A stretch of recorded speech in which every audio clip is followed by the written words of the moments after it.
옛날 옛적 의성의 한 작은 마을에는 마을을 지켜주는 신령이 있다고 전해지는 거대한 나무가 있었습니다. 이 나무는 마을 한가운데 우뚝 솟아 있었으며 그 높이는 하늘에 닿을 듯이 컸고 그 잎은 마치 푸른 바다처럼 넓게 드리워져 있었습니다. 이 나무의 정체는 단순한 자연물이 아니라 마을 사람들에 의해 오랜 세월 동안 신성시되어 온 특별한 존재였습니다. 전설에 따르면 이 나무는 몇백 년 전부터 그 자리에 있던 것으로 당시 마을을 지키기 위해 하늘에서 내려온 신령이 자신의 힘을 응축하여 나무의 형태로 머물게 되었다고 합니다. 신령은 마을 사람들에게 번영과 평화 그리고 풍요를 가져다 주었고 마을은 날이 갈수록 번창하게 되었습니다. 사람들은 나무 주위에 제단을 세우고 매년 봄과 가을마다 감사의 제사를 지내며 신령에게 예를 갖추었습니다. 중요한 일이나 고비가 있을 때마다 이 나무가 마을을 지켜주었다는 일화가 여러 가지로 전해지고 있습니다. 예를 들어 어느 날 밤 강한 폭풍이 마을을 덮쳤을 때 마을 사람들은 모두 두려움에 떨었습니다. 그러나 아침이 되자 이상하게도 아무런 피해가 없이 마을만 안전하게 지켜져 있었고 사람들은 이것이 바로 신령나무의 보호 덕분이라고 믿었습니다. 또다시 가뭄이 찾아와 농작물이 말라가던 해 마을의 한 젊은 농부가 신령나무에게 물이 풍부하게 흐르는 상상의 강을 잠시 빌려달라고 간절히 기도했습니다.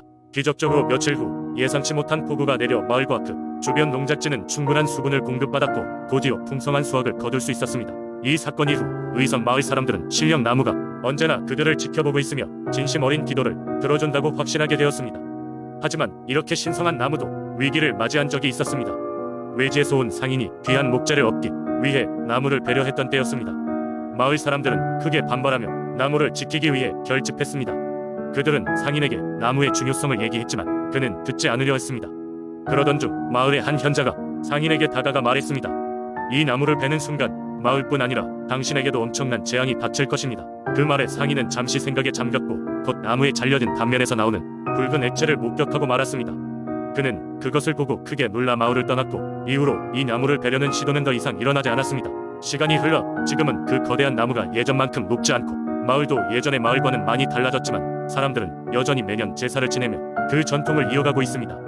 신령 나무의 전설은 여전히 의성 사람들 사이에서 전해지고 있으며 마을의 아이들은 이 나무 밑에서 놀며 그 옛날 신령의 이야기를 들으며 성장합니다. 아이들은 언제나 자라면서 나무를 지켜야 한다고 배우고 신령 나무가 영원히 마을을 지켜줄 것이라고 믿고 있습니다. 두 번째 이야기, 옛날 옛적 충청남도의 작은 마을 서산에는 마을을 지킨다는 전설의 수우신이 살고 있었습니다. 그 수우신의 이름은 할미당으로 사람들은 그녀를 깊이 존경하며 두려워했습니다. 할미당은 마을 어귀의 큰 고목에 자리 잡고 있었으며 그 고목은 마을 사람들 모두에게 신성한 장소로 여겨졌습니다. 할미당에 대한 이야기는 수백 년 전으로 거슬러 올라갑니다. 어느 날 마을에 큰 가뭄이 찾아왔습니다.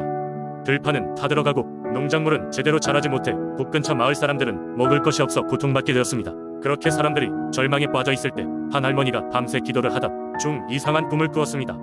꿈 속에서 커다란 나무가 자신에게 말을 걸었고 나무는 갈색의 눈동자와 부드러운 목소리로 다가와 말했습니다. 내가 다시 물을 내려줄 테니 마을 사람들 모두가 하나가 되어 나를 돌봐주길 바라네. 깨어난 할머니는 그 꿈이 단순한 꿈이 아니라고 생각했습니다. 그녀는 마을 사람들이 모인 자리에서 꿈 이야기를 전했습니다. 처음에는 믿지 않는 사람들도 있었지만 마을 원로들이 그 꿈을 진지하게 받아들이고 마을 사람들에게 힘을 합치라고 권했습니다. 그래서 마을 사람들은 하나둘씩 큰 고목을 찾아가 할미당께 기도를 올리고 그 나무 주변을 깨끗이 정리하며 보살폈습니다. 며칠 후 마치 기적처럼 하늘에서 비가 내리기 시작했습니다. 오랫동안 메말랐던 땅은 다시 푸르게 변했고 논과 밭에는 건강한 작물들이 자랐습니다. 마을 사람들은 할미당의 은총이라고 믿었고 그 이후 매년 그 나무 아래 모여 풍요와 평화를 기원하며 제사를 지내기 시작했습니다. 할미당은 이후에도 여러 번 마을을 구했다고 전해져 내려옵니다. 일제강점기 때는 독립운동가들이 피신하다 비밀 장소가 되어 사람들을 보호해 주었다고 합니다. 그리고 전쟁의 포화 속에서도 할미당의 고목은 한 번도 넘어간 적이 없었습니다. 그래서 사람들은 환난 속에서도 마을 이무사했던 것은 할미당 덕분이라고 믿습니다. 오늘날에도 서산에서는 할미당을 기리는 전통이 계속되고 있습니다. 매년 정월 대보름이면 마을 사람들은 고목 앞에 모여 전통 풍습인 들불놀이와 들차림을 하며 할미당의 축복을 기원합니다. 할미당의 고목은 이제 마을 유산이 되었으며 끊임없이 사람들에게 마을의 역사와 신앙을 이야기하며 미래로 이어나가고 있습니다. 세 번째 이야기, 옛날 옥천 지역에는 신비로운 생명체인 불꽃여우가 살고 있다는 전설이 내려오고 있었습니다. 이 불꽃여우는 신비한 능력을 지니고 있어서 사람들의 운명을 바꾸거나 보호해줄 수 있다고 전해졌습니다. 하지만 그러한 능력을 얻기 위해서는 몇 가지 시험을 통과해야 했습니다. 어느 작은 마을에서 한 청년, 이름은 성민이었습니다. 성민은 어릴 적부터 호기심이 많은 소년으로 자랐습니다. 그는 자연과 교감하는 법을 배웠으며 특히 마을을 둘러싼 깊고 신비로운 숲을 탐험하는 것을 즐겼습니다. 오래전부터 성민은 그의 할아버지로부터 불꽃 여우에 대한 이야기를 들었습니다. 그의 할아버지는 젊은 시절 숲을 지나다가 밝은 불꽃을 본 적이 있으며 이로 인해 여우가 실제한다는 강한 믿음을 가지고 있었습니다. 성민은 할아버지의 이야기를 들을 때마다 가슴이 설렜습니다. 그리고 마침내 결정했습니다. 본인 역시 불꽃 여우를 만나 자신의 운명을 시험해보겠다고 결심한 것입니다. 여름의 시작이었고 성민은 어느 날 새벽 마을 사람들이 아직 잠든 시간에 숲으로 떠났습니다. 숲은 여전히 짙은 안개로 덮여 있었지만 그는 두려움을 모르는 듯 과감히 발걸음을 내딛었습니다.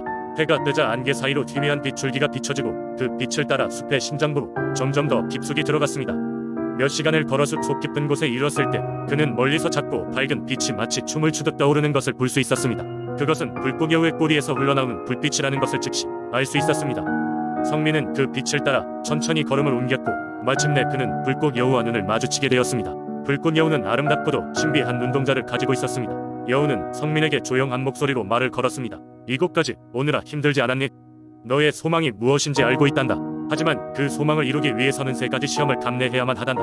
첫 번째 시험은 인내였습니다. 성민은 시들지 않는 꽃 한 송이를 찾기 위해 7일간 안개 속에서 머물러야 했습니다. 이 일주일간 성민의 용기를 시험하는 것이었습니다. 그는 포기하고 싶을 때마다 불꽃 여우의 눈을 떠올리며 마음을 다스렸습니다. 두 번째 시험은 진실한 마음을 갖는 것이었습니다. 성민은 마을로 돌아가 자신이 보았던 불꽃 여우를 거짓으로 이야기하지 않고 그저 스스로의 깨달음을 섬세히 전해주었습니다. 이는 순수한 마음과 청년의 믿음을 여우에게 증명하는 시험이었습니다. 마지막 3번째 시험은 사람들에게 사랑과 책임을 나누는 것이었습니다. 성민은 마을 일에 솔선수범하면서 가족과 이웃에게 온정을 베풀었습니다. 불꽃 여우는 성민이 마을 사람들 사이에서 존재감을 쌓고 있다는 것을 확인했습니다.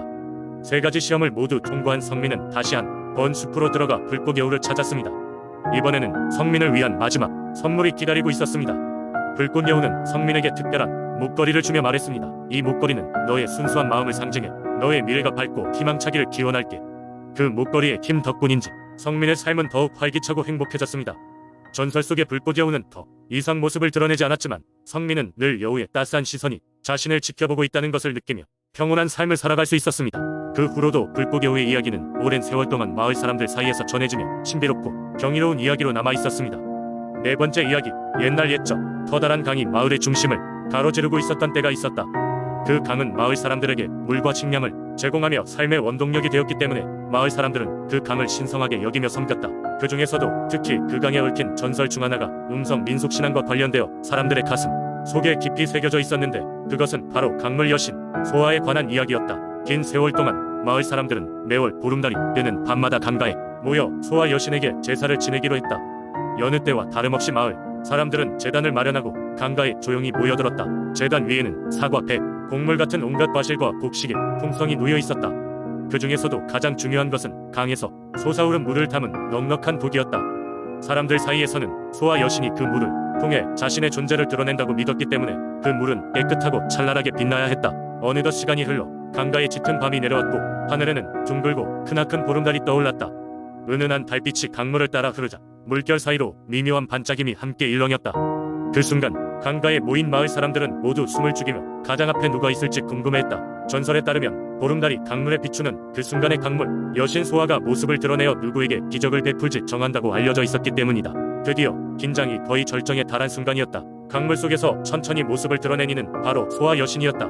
그녀는 은빛 머리카락이 물결처럼 흐르며 하늘에서 내린 눈송이처럼 투명하고 순결한 피부를 가지고 있었다. 그녀의 눈동자는 달빛을 머금고 있어 신비로운 빛을 발하며 마을 사람들을 바라보았다. 여신은 조용히 강가로 다가가더니 가장 앞에 있던 어린 소녀에게 손을 내밀었다. 소녀의 이름은 아영이었다. 그녀는 모태부터 말을 할 수 없는 장애를 가지고 태어났지만 누구에게도 불평하지 않고 밝고 긍정적으로 살아가는 사랑스러운 아이였다. 소아 여신은 아영의 손을 잡고 부드럽게 미소 지으며 말했다. 너의 마음 깊은 곳에 숨은 소망을 들어주겠노라. 그 순간 마을 사람들은 황홀해하며 눈을 크게 떴다. 강물 위에 선 그녀의 모습은 금방이라도 사라질 것처럼 아련했다. 놀랍게도 아영은 아침이 되자 달라진 모습을 보여주었다. 그녀는 그동안 마음속에만 담아두었다. 노래를 부르기 시작했다. 아영의 목소리는 달빛을 타고 흘러가듯 은은하고 감미로웠다. 마을 사람들은 감격하며 그녀의 이야기를 전설로 만들어 사람들에게 전하기 시작했다. 소아 여신의 기적은 강을 따라 흘러온 전설이 되어 마을과 사람들의 기억 속에 오래도록 전해지게 되었다. 이 이야기 속에 담긴 교훈은 자리 잡았다. 그것은 늘 주변에 있는 소중한 것들을 돌보고 감사하는 마음을 잊지 말라는 것이었다. 마을 사람들은 소아 여신에게 매달 감사의 제사를 지내며 그녀에게서 배운 나눔과 사랑이 정신을 이어가고자 노력했다. 시간이 흘러도 소와 여신의 마법 같은 이야기는 달빛 아래 강물처럼 잔잔히 흐르며 사람들의 마음속에 자리 잡고 있다.